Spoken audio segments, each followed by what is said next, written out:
उन्होंने लिखकर आश्वासन दिया है। एक तो ये कि जो हमारे विद्यार्थी और युवा जंतर मंतर पर शांतिपूर्ण आंदोलन कर रहे हैं या जो 20 जुलाई को संसद चलो में भाग ले रहे थे, उन पर कोई कानूनी कार्रवाई, FIR इत्यादि नहीं करेंगे। ऐसा बहुत होता है ऐसे आंदोलनों में। तो ये हमने आश्वासन लिया है कि ऐसा कुछ नहीं किया जाएगा। दूसरा ये कि जो पेपर लीक के इस हादसे में मृत हुए बच्चे हैं 20 से भी ज़्यादा, उन सब को उपयुक्त कॉम्पनसेशन दिया जाएगा, मुआवज़ा दिया जाएगा उनके घरों को। और तीसरा ये कि इस मुद्दे पर और शिक्षा और परीक्षाओं में जवाबदेही सरकार में लाने के बारे में संसद में पूरी तरह से वार्ता होगी, बहस होगी कि आगे से ऐसा ना हो और जो हुआ है उस पे पूरी जवाबदेही हो। अब आप कहेंगे ज़रूर कि धर्मेंद्र प्रधान जी के इस्तीफ़े पे क्या हुआ।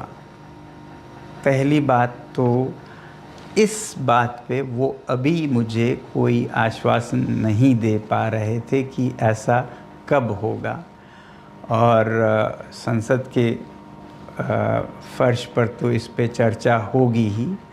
अब मेरे सामने दो रास्ते थे, या तो मैं और अनशन पर बैठूं हफ्तों और शायद उसी में ख़त्म हो जाऊं। फिर आप ही लोगों में से हज़ारों लोगों ने मुझे आज से 2-3 हफ्ते पहले से कहते आए हैं कि आपकी जान ज़रूरी है, आपको संघर्ष आगे रखना है, ज़िंदा रहना ज़रूरी है।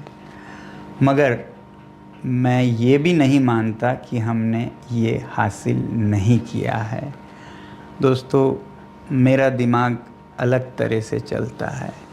अगर वो ऐसा नहीं करते, इस्तीफ़ा नहीं देते, तो इससे हानि हमें या बच्चों को नहीं होगा, सरकार को खुद होगा।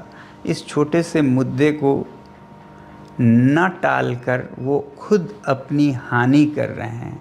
बल्कि दे देते इस्तीफ़ा तो कब से उनका ये सारा नुकसान रुक जाता। इसलिए मेरे लिए सबसे ज़्यादा ज़रूरी ये बात नहीं थी, इसका तो खुद निपटारा हो जाएगा तमाम तरीक़ों से। ज़्यादा ज़रूरी मेरे लिए था कि हमारे बच्चों पर कोई ऐसे केसेस न लगें। आपको नहीं पता है, मैंने देखा है लद्दाख में कैसे सालों, जीवन भर उन्हें FIR के चक्कर में अपने भविष्य को बिगाड़ना पड़ता है। ऐसा कुछ नहीं होगा, ये हमने उनसे हासिल किया है, इसकी मुझे खुशी है। और जो मृत बच्चों के परिवार हैं उन्हें उचित मुआवज़ा दिया जाएगा, इसकी मुझे खुशी है। और भारत के लोकतंत्र की सबसे उच्च मंदिर मैं कहूँगा, जो कि हमारी संसद है, वहाँ पर इस मुद्दे पर और जवाबदेही पर भी पूरी बहस होगी। तो इसके साथ मैं आप सब के भी बहुत बहुत धन्यवाद करता हूँ कि आप लोगों ने समर्थन दिया इस आंदोलन का। जय हिंद।